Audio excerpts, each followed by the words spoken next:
على رسوله الكريم أما بعد فأعوذ بالله السميع العليم من الشيطان الرجيم بسم الله الرحمن الرحيم فإذا قضيت الصلاة فانتشروا في الأرض وابتغوا من فضل الله. صدر محترم سامعین کرام اور حاضرین مجلس، آج کی اس مجلس میں میرا تقریر کا عنوان ہے کسب حلال کی فضیلت. آج میں آپ لوگوں کے سامنے کسب حلال کی اہمیت پر روشنی ڈالنا چاہتا ہوں اور یہ بتانا چاہتا ہوں کہ اسلام نے حلال کمائی پر کس قدر زور دیا ہے. محترم حضرات، اس میں کوئی شک نہیں ہے کہ اسلام نے انسان کو روزی حاصل کرنے اور مال کمانے کی اجازت دی ہے. سورہ جمعہ میں ارشاد باری ہے فَإِذَا قُضِيَتِ الصَّلَاةُ فَانتَشِرُوا فِي الْأَرْضِ وَابْتَغُوا مِن فَضْلِ اللَّهِ کہ پاس جب نماز ہو چکے تو زمین میں پائے جاؤ اور اللہ کے فضل رزق کو تلاش کرو. سورہ قصص میں گئے وَلَا تَنْسَ نَصِيبَكَ فِي الدُّنْيَا، تمہارا جو حصہ دنیا میں ہے اسے نہ بھول جاؤ. لیکن اسلام کمائی کے سلسلے میں دو باتوں کی خاص طور سے ہدایت دیتا ہے کیا کہ انسان خود کمائی، خود محنت اور مزدوری کرے اور دوسروں کے آگے ہاتھ نہ پھیلائے. دوسرا وہ ہے کہ جو کمائی وہ حلال ہو یا حرام کمائی نہ ہو. محنت و مزدوری اور اپنے ہاتھ کی کمائی کی احادیث کریمہ میں بہت فضائل آئے ہیں. ایک حدیث میں رسول اللہ صلی اللہ علیہ وسلم ارشاد فرماتے ہیں ان اطیب ما اکلتم من کسبکم، سب سے پاکیزہ کھانا جو تم نے کھایا وہ تمہارے اپنے ہاتھ کی کمائی کا ہے. دوسرا حدیث میں صحابہ کرام رضی اللہ عنہ تعالی فرماتے ہیں اے اللہ کے رسول ای الکسبیت، جب کون کمائی سب سے پاک ہے؟ حضور صلی اللہ علیہ وسلم نے فرمایا عمل الرجل بیدہ وکل بیع مبرور، آدمی کے اپنے ہاتھ کی کمائی اور ہر وہ خرید و فروخت جیسے رائے کی بہن سے پاک ہو. بخاری کی روایت ہے کہ اللہ کے نبی حضرت داؤد علیہ السلام بھی محنت و مزدوری کر کے ہی کھاتے تھے. بزرگوں دوستو، یہ وہ حدیث ہے جن سے اسلام بھی محنت و مزدوری اور اپنے ہاتھ کی کمائی کی اہمیت اور فضیلت کا پتہ چلتا ہے. کمائی کے سلسلے میں اسلام نے دوسری جو ہدایت دی ہے وہ بھی بہت اہم ہے، یعنی حلال طریقے سے کمانا اور حرام سے بچنا. قرآن مجید میں انبیاء اکرام علیہ السلام کو خطاب کر کے اللہ تعالیٰ ارشاد فرماتا ہے یا ایھا الرسول کلوا من الطیبات واعملوا صالحا، اے رسول 5 چیزوں کو کھاؤ اور نیک عمل کرو. اس آیت کریمہ میں حلال کھانے کا جو حکم انبیاء اکرام کو دیا گیا ہے اور یہ حکم ہے کہ دوسری آیت میں مسلمانوں کو دیا جا رہا ہے. ارشاد ہوتا ہے یا ایھا الذین آمنوا کلوا من طیبات ما رزقناکم، ایمان والو ہم نے جو تم کو رزق دیا ہے اس میں سے 5 چیزوں کو کھاؤ. حضرت عبداللہ بن عمر رضی اللہ عنہ فرماتے ہیں کہ رسول اللہ صلی اللہ علیہ وسلم نے کسب حلال کو دے کر فرائض نماز اور روزہ وغیرہ کے بعد ایک فریضہ قرار دیا ہے. الفاظ حدیث سے آئے کہ طلب کسب الحلال فریضۃ بعد الفریضہ، حلال کمائی کا طلب کرنا فرض عبادتوں کے بعد ایک فرض ہے کہ جو لوگ اس کمائی کی فکر کریں. اے رسول اللہ صلی اللہ علیہ وسلم ارشاد فرماتے ہیں لا يدخل الجنہ جسد غذی بالحرام، وہ جس میں جنات میں نہیں جائے گا جس کی پرورش حرام سے ہوئی ہو.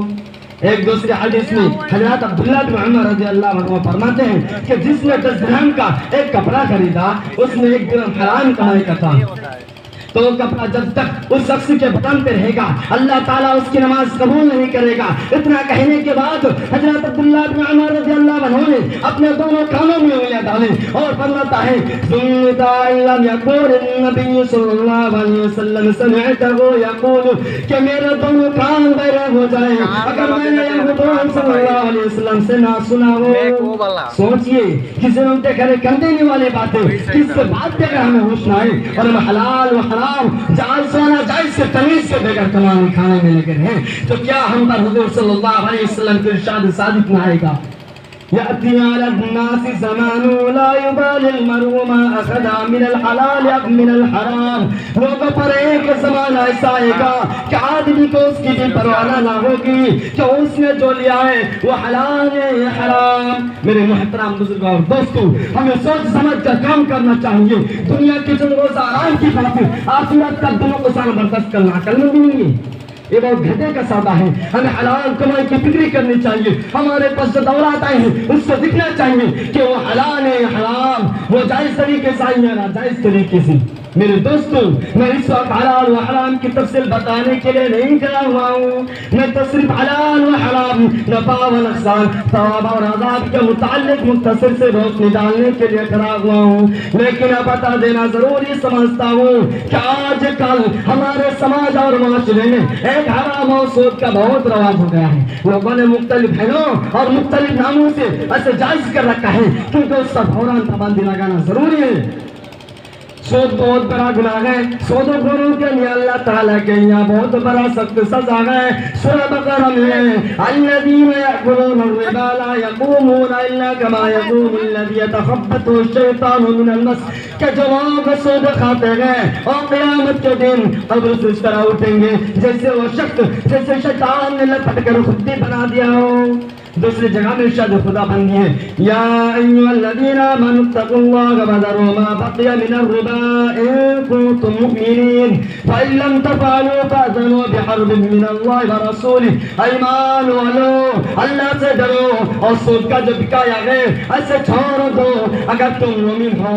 لیکن تم نے ایسا نہ کیا کرو کہ اللہ اور اس کے رسول صلی اللہ علیہ وسلم سے جنگ کے لیے تیار ہو جاؤ. اس آیت کریمہ میں سودی کاروبار کرنے والے کتنے شدید وعدے ہیں کہ بھلا کون ہے جو اللہ اور اس کے رسول صلی اللہ علیہ وسلم سے زنگ مولنے کا پاپ سکے. اور اس سے زیادہ خطرناک بات اور کیا ہو سکتی ہے؟ سودی لین دین کرنے والا اللہ اور اس کے رسول صلی اللہ علیہ وسلم زنگ مول لیتا ہے. قرآن کہتا ہے یا ایھا الذین آمنوا لا تأکلوا اضعافا مضاعفة واتقوا اللہ لعلکم تفلحون. ایمان والو، سود بڑا چرا کرنا کھاؤ اور اللہ سے ڈرو تاکہ تم کامیاب رہو. رسول اللہ صلی اللہ علیہ وسلم نے سود کھانے والے، سود کرانے والے، سودی معاملہ لکھنے والے اور سود کی گواہی دینے والے ہر ایک پر لعنات بھیجی گئی ہیں. کہ ایک حدیث میں کہ جان بوجھ کر سود کا 1 روپیہ کھانا 36 مرتبہ زنا کرنے سے بہت بڑا گناہ ہے. دوسری حدیث میں ہے کہ گناہ کے اعتبار سے سود کے 70 درجے ہیں، ان میں سے سب سے کم درجہ ہے کہ آدمی اپنے ماں سے زنا کرے. نعوذ باللہ.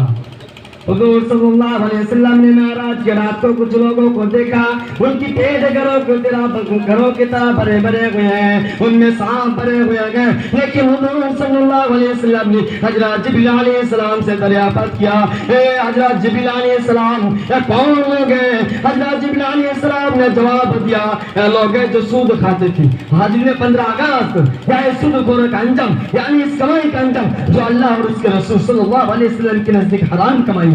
لہذا ہم سب لوگوں کو ہوش آ جانا چاہیے اور دل سے صدیق توبہ استغفار کرتے ہوئے ہر طرح کی حرام کمائی چھوڑ دینی چاہیے، کیونکہ خدا ہمارے نیتوں میں پختگی اور ارادوں میں استحقاق عطا فرمائے. آمین. ظاہر میں تجارت ہے، حقیقت میں جوا ہے. ظاہر میں تجارت ہے، حقیقت میں جوا ہے. سود ایک کا لاکھوں کے لیے مرگ مفاجت ہے. السلام علیکم ورحمۃ اللہ وبرکاتہ.